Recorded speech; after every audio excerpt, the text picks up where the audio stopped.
பரிசுத்த நாமத்துக்கு துதியும் கனமும் மகிமையும் உண்டாவதாக.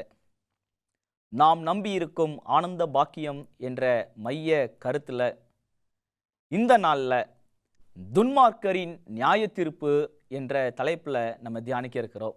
துன்மார்க்கரின் நியாய தீர்ப்பு. இந்த தலைப்புக்குள்ளே நம்ம தொடர்ந்து தியானிக்கிறதுக்கு முன்பதாக நாம் யாவரும் தலைகளை தாழ்த்தி ஜெபம் செய்வோம். எங்கள் அன்பின் ஆண்டவரே, இந்த நல்ல நேரத்துக்காக நன்றி செலுத்துகிறோம். துன்மார்க்கரின் நியாய தீர்ப்பு என்று நாங்கள் இந்த நாளில் படிக்க இருக்கிறோம். ஆண்டவரே, துன்மார்க்கரின் நியாய தீர்ப்பு எங்களுக்கு கற்றுக் கொடுக்கிற பாடம் என்ன என்று சொல்லி நாங்கள் கற்றுக்கொள்ள ஆவியானவர் எங்கள் மத்தியில் நீங்கள் பேசுங்க. ஆவியானவர் எங்களை சகல சத்தியத்துக்குள்ளேயும் வழிநடத்துங்க.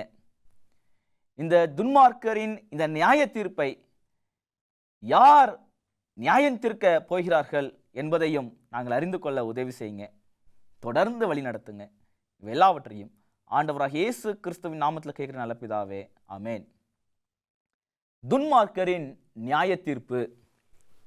1 கொரிந்தியர் 6வது அதிகாரம் 2வது வசனத்தில் வாசிக்கும் போது, பரிசுத்தவான்கள் உலகத்தை நியாயம் தீர்ப்பார்கள் என்று அறியீர்களா அப்படின்னு வேதத்தில் வாசிக்கிறோம். பவுல் இங்க ஒரு கேள்வியை கேட்கிறார். என்ன கேள்வி அப்படின்னா, பரிசுத்தவான்கள் உலகத்தை நியாயம் தீர்ப்பார்கள் என்று அறியீர்களா? உங்களுக்கு தெரியாதா பரிசுத்தவான்கள் இந்த உலகத்தை நியாயம் தீர்ப்பார்கள் அப்படின்னு பவுல் சொல்றார். 2 சாமியார்கள் இருந்தாங்க. 2 சாமியாரும் அப்படியே நடந்து வந்துட்டு இருந்தாங்க. ஒரு பெரிய ஒரு ஆறு ஒன்று வந்துச்சு.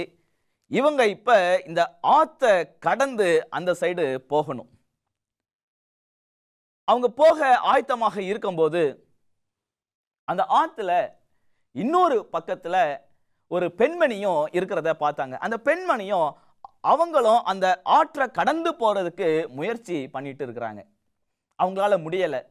அப்ப ஒரு சாமியார் என்ன பண்றாரு அப்படின்னா, அந்த பெண்ணுடைய கையை பிடிச்சு அந்த ஆற்றுக்கு அந்த பக்கத்துல அந்த பெண்ணை கூட்டிட்டு போய் விடுறாரு. 2 பேரும் ஆற்றை கடந்துட்டாங்க.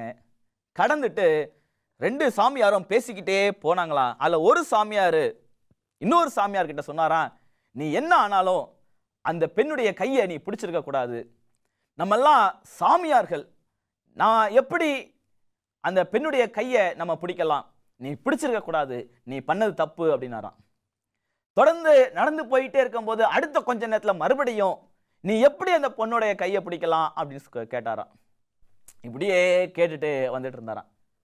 அதுக்கு அந்த இன்னொரு சாமியார் சொன்னாரா, நானாவது அந்த பொண்ணுடைய கையை பிடிச்சிட்டு விட்டுட்டேன், நீ இன்னும் அந்த பொண்ணை மனசுலயே வச்சுக்கிட்டு இருக்கிற, அந்த பொண்ணை விடு அப்படின்னு சொன்னாராம்.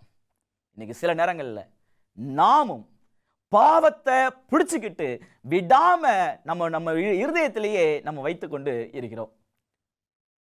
எல்லாரும் பாவம் செய்து தேவ மகிமை அற்றவர்களாகி என்று வேதத்துல வாசிக்கிறோம். எல்லாரும் பாவம் செய்திருக்கிறோம். தாயின் வயிற்றிலிருந்து நம்ம பிறக்கும் போதே நம்ம கிட்ட பாவம் உண்டு என்று நம்ம வேதத்துல வாசிக்கிறோம்.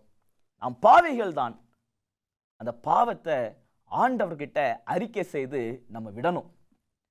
ஒருவேளை அந்த பாவத்தை நான் அறிக்கை செய்து விட்டு விடாமல் நான் இருப்பேனே ஆனால், அந்த பாவத்திலேயே நான் சுகத்தை நான் அனுபவித்துக் கொண்டு இருப்பேனே ஆனால், பாவம் என்கிற அந்த சேற்றில் நான் தொடர்ந்து நீந்தி கொண்டே இருப்பேனே ஆனால்,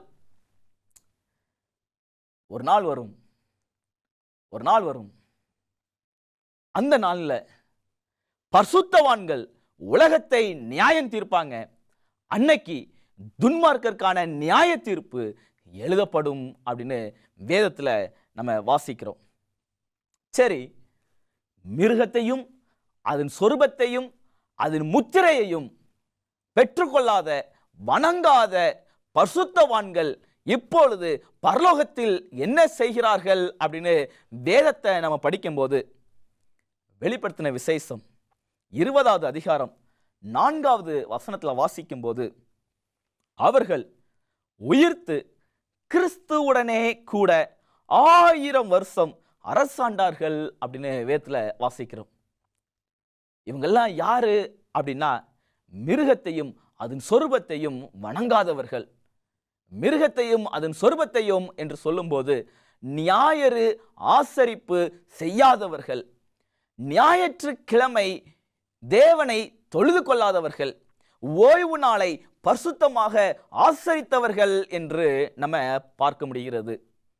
ஓய்வு நாளை பரிசுத்தமாக ஆசரித்து ஆண்டவராகிய இயேசு கிறிஸ்து வரும்போது உயிரோடு எழுப்பப்பட்ட பரிசுத்தவான்களும் மறுரூபமாக்கப்பட்ட பரிசுத்தவான்களும் பரலோகத்தில் என்ன செய்கிறார்கள் என்று படிக்கும்போது அவர்கள் 1000 வருஷம் அரசாண்டார்கள் அப்படின்னு பார்க்கிறோம். அரசாட்சி செய்கிறார்கள். எத்தனை வருடம் அப்படின்னு பார்க்கும்போது 1000 வருடம் அவர்கள் அரசாட்சி செய்கிறார்கள் அப்படின்னு வேதத்தில் வாசிக்கிறோம். ஏர்லி ரைட்டிங்ஸ் பரம தரிசனம் என்கிற புத்தகத்தில் இளஞ்சட்டாமையார் எழுதுறாங்க 291வது பக்கத்தில். அவங்க எழுதும்போது, பின்பு நான் சிங்காசனங்களை கண்டேன். சிங்காசனத்தை இளஞ்சட்டாமையார் பார்க்குறாங்க. அந்த சிங்காசனத்தில் இயேசுவும் அவரது மீட்கப்பட்ட பரிசுத்தவான்களும் அவைகளில் உட்கார்ந்திருந்தார்கள் அப்படின்னு சொல்றாங்க. இயேசு ஒரு பக்கம் உட்கார்ந்திருக்கிறாரு அப்படின்னா இன்னொரு பக்கத்துல பரிசுத்தவான்கள், மீட்கப்பட்ட பரிசுத்தவான்கள் உட்கார்ந்திருக்கிறாங்க. என்ன செஞ்சிட்டு இருக்கிறாங்க? இயேசுவும் மீட்கப்பட்ட பரிசுத்தவான்களும் என்ன செய்யறாங்க அப்படின்னு பார்க்கும்போது, பரிசுத்தவான்கள் ராஜாக்களையும் ஆசாரியர்களையும் தேவனுக்காக ஆளுகை செஞ்சாங்க அப்படின்னு இளஞ்சோட்டாமையார் எழுதுறாங்க. தொடர்ந்து வாசிக்கும் போது, கிறிஸ்து தமது மக்களோடு இணைந்து மரித்த துன்மார்க்கரது கிரியைகளை தேவனுடைய வசனமாகிய நியாய பிரமாண புத்தகத்தோடு ஒப்பிட்டு ஒவ்வொருடைய காரியத்தையும் அவரவர் சரீரத்தில் செய்த செய்கைக்கு தக்கபடியாக நியாயம் தீர்த்தார் அப்படின்னு இளஞ்சோட்டாமையார் எழுதுறாங்க. இயேசுவும் மீட்கப்பட்ட பரிசுத்தவான்களும் சேர்ந்து துன்மார்க்கரை நியாயம் தீர்த்தார்கள் என்று சாட்சி ஆகமத்தில் நம்ம வாசிக்க முடிகிறது. தொடர்ந்து இளஞ்சோட்டாமையார் எழுதுறாங்க, துன்மார்க்கருடைய கிரியைகளுக்கு தக்கதாக அவர்கள் அனுபவிக்க வேண்டிய தண்டனை அவர்களுக்கு நிறைவேற்றப்பட்டது அப்படின்னு எழுதுறாங்க. தொடர்ந்து மரண புத்தகத்திலே அவர்களுடைய பெயர்களுக்கு எதிராக அது எழுதப்பட்டது. பரலோகத்தில் ஜீவ புஸ்தகமும் இருக்குது, மரண புஸ்தகமும் இருக்குது. இந்த மரண புஸ்தகத்தில் அந்த துன்மார்க்கருடைய பெயர் எழுதப்பட்டது அப்படின்னு இளஞ்சோட்டாமையார் எழுதுறாங்க. சரி, ஆண்டவரும் சரி, மீட்கப்பட்ட பரிசுத்தவான்களும் சரி, எதை சாட்சியாக வைத்து துன்மார்க்கரை நியாயம் தீர்க்கிறார்கள்? எந்த சாட்சியை கொண்டு துன்மார்க்கரை நியாயம் தீர்க்கிறார்கள் அப்படின்னு படிக்கும்போது, வெளிப்படுத்தின விசேஷம் 20வது அதிகாரம் 13வது வசனத்தில் வாசிக்கும் போது, சமுத்திரமும் தன்னிலுள்ள மரித்தோரை ஒப்புவித்தது, மரணமும் பாதாளமும் தங்களில் உள்ள மரித்தோரை ஒப்புவித்தன, யாவரும் தங்கள் தங்கள் கிரியைகளின்படி நியாய தீர்ப்பு அடைந்தார்கள் அப்படின்னு வேதத்தில் வாசிக்கிறோம். அது மாத்திரமல்ல, இளஞ்சோட்டாமையார் எழுதும்போது எழுதுறாங்க, ஏர்லி ரைட்டிங்ஸ் பக்கம் 52, 53 நம்ம வாசிக்கும் போது, பரிசுத்தவான்கள் அழியாமையை தரித்து கொண்ட பின்னர் உயிரோடு இருந்த பரிசுத்தவான்கள் மறுரூபம் ஆக்கப்பட்ட பின்னர் இவர்கள் பரலோக ராஜ்யத்துக்கு அழைத்து கொண்டு வரப்பட்டனர் அப்படின்னு எழுதுறாங்க. அழைத்து கொண்டு வரப்பட்டு இயேசுவும் அவருடைய பரிசுத்தவான்களும் நியாய சங்கத்தில் உட்கார்ந்தார்கள் அப்படின்னு இளஞ்சோட்டாமையார் எழுதுறாங்க. இவங்கெல்லாம் இப்ப எங்க உட்கார்ந்துருக்கிறாங்க அப்படின்னா, முதலாம் உயிர்த்தெழுதல்ல உயிரோடு எழுப்பப்பட்டவர்களும் உயிரோடு இருந்த பரிசுத்தவான்கள் மறுரூபமாக்கப்பட்டாங்க இல்லையா, அவர்களும் பரலோக ராஜ்யத்தில் வந்து நியாய சங்கத்தில் உட்கார்ந்தார்கள், சிங்காசனத்தில் உட்கார்ந்தார்கள் அப்படின்னு பார்க்கிறோம். இவங்க என்ன செஞ்சாங்க அப்படின்னா, ஆண்டவராகிய இயேசு கிறிஸ்து தன்னுடைய சொந்த விரல்னால எழுதி கொடுத்த அந்த நியாய பிரமாணம் 10 பிரமாணத்தை முன்னதாக மையமாக வைத்து அதை ஒப்பிட்டு அதோடு கூட துன்மார்க்கருடைய செய்கைகளை ஒப்பிட்டு அவர்கள் நியாய தீர்ப்பு கொடுத்தார்கள். ஆண்டவர் எதை கொண்டு நம்மளை நியாயம் தீர்க்க இருக்கிறார் அப்படின்னா, வேதத்தை கொண்டு 10 பிரமாணத்தை கொண்டு ஆண்டவர் நம்மை நியாயம் தீர்க்க இருக்கிறார், துன்மார்க்கர்களை நியாயம் தீர்க்க இருக்கிறார். சரி, நம்முடைய மிகப்பெரிய மகிழ்ச்சிகளில் ஒன்றாக எது இருக்க வேண்டும் அப்படின்னு பார்க்கும்போது லூக்கா 10:20 நம்ம வாசிக்கிறோம், ஆகிலும் ஆவிகள் உங்களுக்கு கீழ்ப்படுகிறதற்காக நீங்கள் சந்தோஷப்படாமல் உங்கள் நாமங்கள் பரலோகத்தில் எழுதியிருப்பதற்காக சந்தோஷப்படுங்கள் என்றார். ஆவிகள் நமக்கு கீழ்ப்படுகிறதுக்காக நம்ம சந்தோஷப்படக்கூடாது. நான் கையை நீட்டுனா அற்புதம் நடக்குது, அடையாளம் நடக்குது, எல்லாரும் தொப்பு தொப்பு தொப்புன்னு கீழே விழுந்துடுறாங்க அப்படின்னு சொல்லி நம்ம சந்தோஷப்படக்கூடாது. நம்ம ஏன் சந்தோஷப்படணும் அப்படின்னா, என்னுடைய பெயர் ஜீவ புஸ்தகத்துல எழுதி இருக்குது அப்படின்னா நம்ம அதை நினைத்து சந்தோஷப்பட வேண்டும். சரி, ஒருவேளை நான் ஆண்டவருக்கு உண்மையாக இல்லை அப்படின்னா,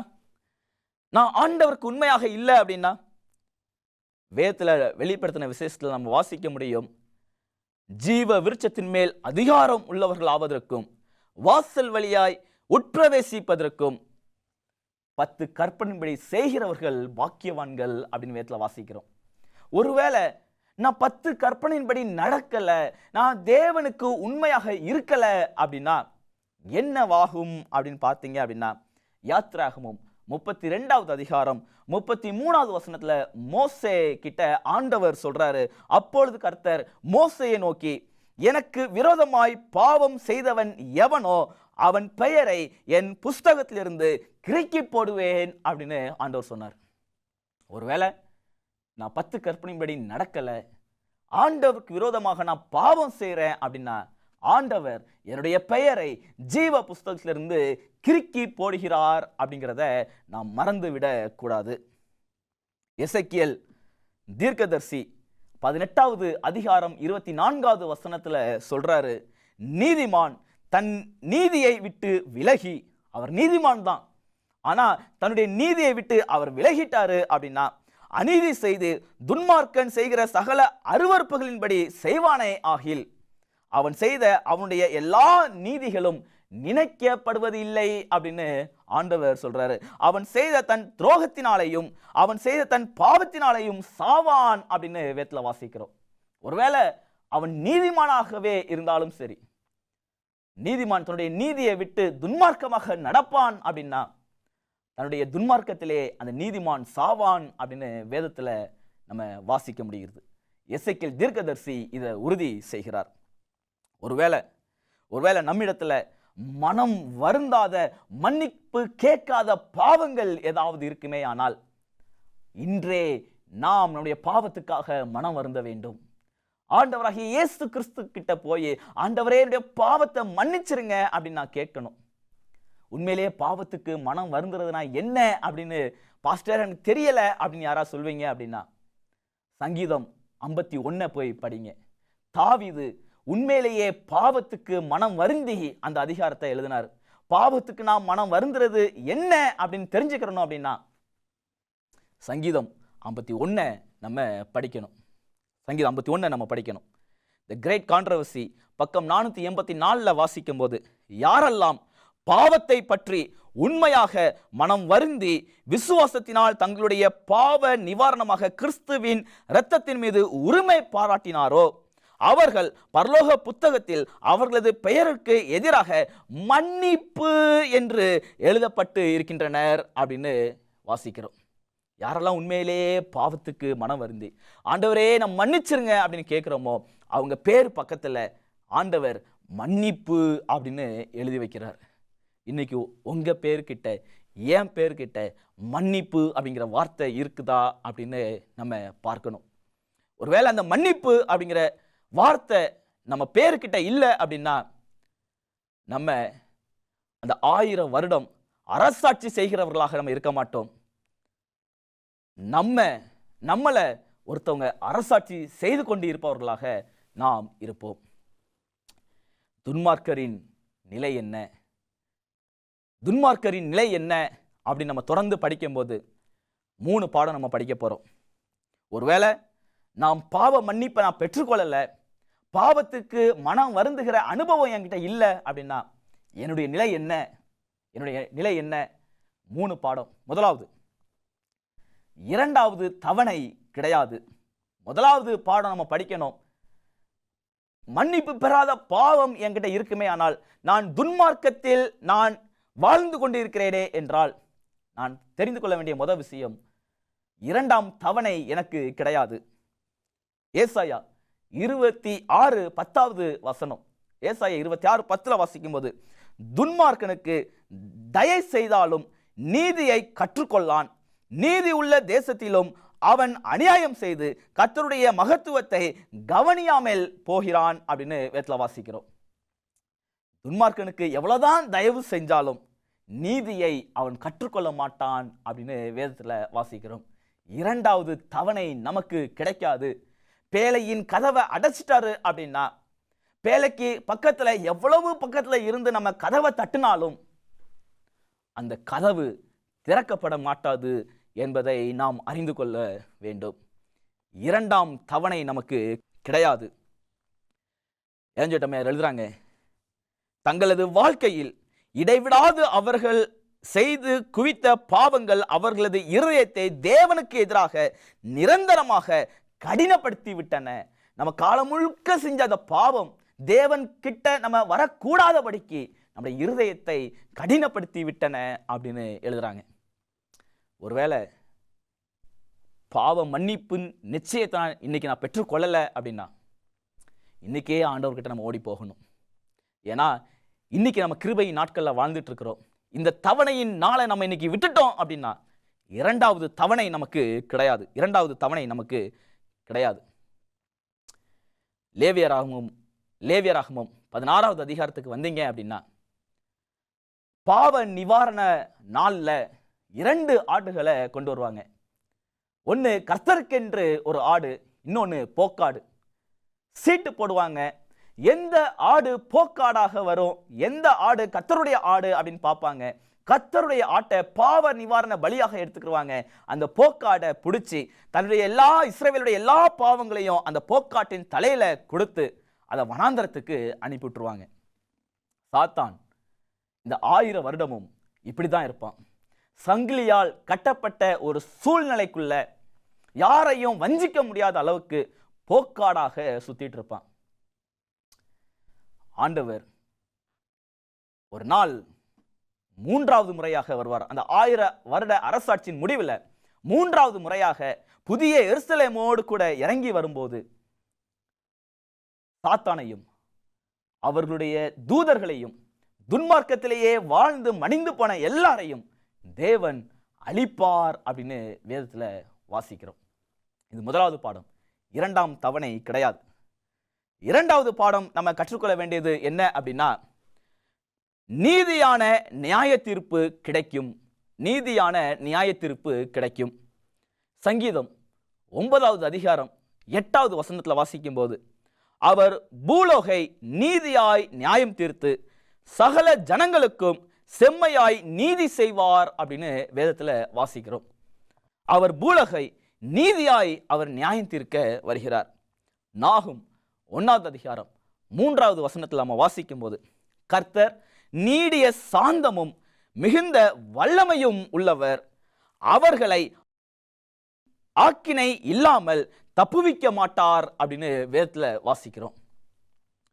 துன்மார்க்கனுக்கு ஆண்டவர் கொடுக்கிற அந்த நீதி நியாயமான ஒரு நீதியாக இருக்கும். துன்மார்க்கருக்கு ஆண்டவரும் பரிசுத்தவான்களும் கொடுக்கிற அந்த நீதி ஒரு நீதியான ஒரு நியாய தீர்ப்பாக அது அமையும் அப்படின்னு வாசிக்கிறோம். இன்னைக்கு ஒருவேளை அந்த துன்மார்க்கருடைய கூட்டத்தில் தொலைந்து போன ஒரு ஆடாக நம்ம இருப்போம் அப்படின்னா, அவங்க தொலைந்து போனதுக்கு காரணம் யார் தெரியுமா? அந்த துன்மார்க்கன் தொலைந்து போனதுக்கு காரணம் யார் அப்படின்னு பார்க்கும்போது, உபாகமம் 30:15 வாசிச்சீங்க அப்படின்னா, இதோ ஜீவனையும் நன்மையையும் மரணத்தையும் தீமையையும் இன்று உனக்கு முன்னே வைத்தேன் அப்படின்னு ஆண்டவர் சொல்றார். எல்லாத்தையும் ஆண்டவர் நமக்கு முன்னாடி வைத்திருக்கிறார். உபாகமம் 30:19 வாசிச்சோம் அப்படின்னா, நான் ஜீவனையும் மரணத்தையும் ஆசீர்வாதத்தையும் சாபத்தையும் உனக்கு முன் வைத்தேன் அப்படின்னு ஆண்டவர் சொல்றார். கலாத்தியர் 6:7 நம்ம வாசிச்சோம் அப்படின்னா, மோசம் போக்காதிருங்கள், தேவன் தம்மை பரியாசம் பண்ண விட்டார், மனுஷன் எதை விதைக்கிறானோ அதையே அறுப்பான் அப்படின்னு வேதத்துல வாசிக்கிறோம். கிறிஸ்துவுக்குள் பிரியமானவர்களே, ஒருவேளை நம்ம தொலைந்து போயிட்டோம் அப்படின்னா, துன்மார்க்கருடைய கூட்டத்தில் நம்ம இருக்கிறோம் அப்படின்னா, அதற்கு காரணம் ஆண்டவர் கிடையாது, அதுக்கு காரணம் நம்ம தான். ஆண்டவர் நமக்கு முன்னாடி ஜீவனையும் மரணத்தையும் வைத்திருக்கிறாரு. நம்ம தவறான காரியத்தை தேர்ந்தெடுத்தோம், நம்ம தவறான காரியத்தை தேர்ந்தெடுத்திருக்கிறோம். நம்ம எதை விதைக்கிறோமோ அதை தான் நம்ம அறுப்போம் அப்படின்னு வேதம் சொல்கிறது. மூன்றாவதாக, கடைசியாக நம்ம கற்றுக்கொள்ள வேண்டிய ஒரு பாடம், தேவனுடைய சித்தத்திற்கு விரோதமாக நடக்கும். தேவனுடைய சித்தத்துக்கு விரோதமாக நடக்கும். இதை கேட்கும் போதே நமக்கு புரியல, தேவனுடைய சித்தத்துக்கு விரோதமாக எப்படி நடக்கும்? நான் வாசிக்கிறேன். எசேக்கியேல் 18வது அதிகாரம் 31, 32 வசனத்தை வாசிக்கும் போது, நீங்கள் துரோகம் பண்ணின உங்களுடைய எல்லா துரோகங்களையும் உங்கள் மேல் இராதபடிக்கு விலக்கி, உங்களுக்கு புது இருதயத்தையும் புது ஆவியையும் உண்டு பண்ணி கொள்ளுங்கள். இஸ்ரவேல் வம்சத்தாரே, நீங்கள் ஏன் சாக வேண்டும்? ஆண்டவர் கேட்கிறாரு, இஸ்ரவேல் வம்சத்தாரே, நீங்கள் ஏன் சாக வேண்டும்? மனம் திரும்புங்கள், அப்பொழுது பிழைப்பீர்கள். சாகிரனுடைய சாவை நான் விரும்புறதில்லை என்று கர்த்தர் சொல்கிறார். ஆண்டவர் சொல்றாரு, நீங்க ஏன் சாகணும்? சாகிறவனுடைய சாவை நான் விரும்பவில்லை அப்படின்னு ஆண்டவர் சொல்றார். ஆண்டவருக்கு நம்ம சாகிறது அவருக்கு சித்தம் கிடையாது. துன்மார்க்கன் அவருடைய துன்மார்க்கத்துல சாகிறது ஆண்டவருடைய சித்தமே கிடையாது. அவன் மனம் திரும்பணும், மனம் திரும்பி அவனும் ஜீவனை பெறணும் அப்படிங்கிறது தான் ஆண்டவருடைய சித்தம். அதனாலதான் சொன்னேன், எப்ப ஆண்டவர் துன்மார்க்கருக்கு நியாய தீர்ப்பு கொடுக்கிறாரோ அது ஆண்டவருடைய சித்தம் கிடையாது. துன்மார்க்கன் சாகிறது ஆண்டவருடைய சித்தம் கிடையாது. அவருடைய சித்தத்துக்கு விரோதமாக அன்னைக்கு அங்க நடக்கும். எப்படியாவது நம்ம மனம் திரும்பிடணும் அப்படின்னு சொல்லி ஆண்டவர் நீடிய பொறுமையோடு காத்து கொண்டு இருக்கிறார். ஆண்டவராகிய இயேசு கிறிஸ்து எப்போவோ இந்த உலகத்துக்கு இரண்டாவது முறையாக வந்திருக்கணும். ஆனா இன்னும் ஆண்டவர் வரல அப்படிங்கிறதுக்கு காரணம், ஆண்டவர் நம்ம மேல நீடிய பொறுமையோடு காத்திருக்கிறார். இன்னைக்கு நான் மனம் திரும்பல அப்படின்னா ஆண்டுடைய சித்தத்துக்கு விரோதமாக நடக்கும். ஆண்டுடைய சித்தத்துக்கு விரோதமாக அப்படின்னா நான் ஜீவனை பெறணும் அப்படின்னு ஆண்டவர் விரும்புகிறாரு. ஆனால் அதுக்கு விரோதமாக துன்மார்க்கன் சாக வேண்டியதாக இருக்கும். கடைசியாக ஒரு வசனத்தை வாசிக்கிறேன். எசேக்கியேல் 18:26 வாசிக்கும் போது, நீதிமான் தன் நீதியை விட்டு விலகி அநீதி செய்து அதில் செத்தால் அவன் செய்த தன் அநீதி நிமித்தம் அவன் சாவான். நீதிமானாக இருந்து ஒருவேளை அந்த நீதியை விட்டு அநீதி செய்தால் தன்னுடைய அநீதி நிமித்தம் அவன் சாவான் அப்படின்னு வேதத்துல வாசிக்கிறோம்.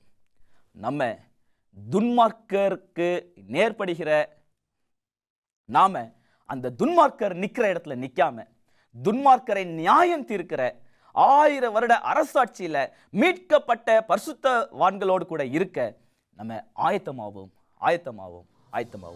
தேவன் தாமே நம் அனைவரையும் ஆசீர்வதிப்பாராக.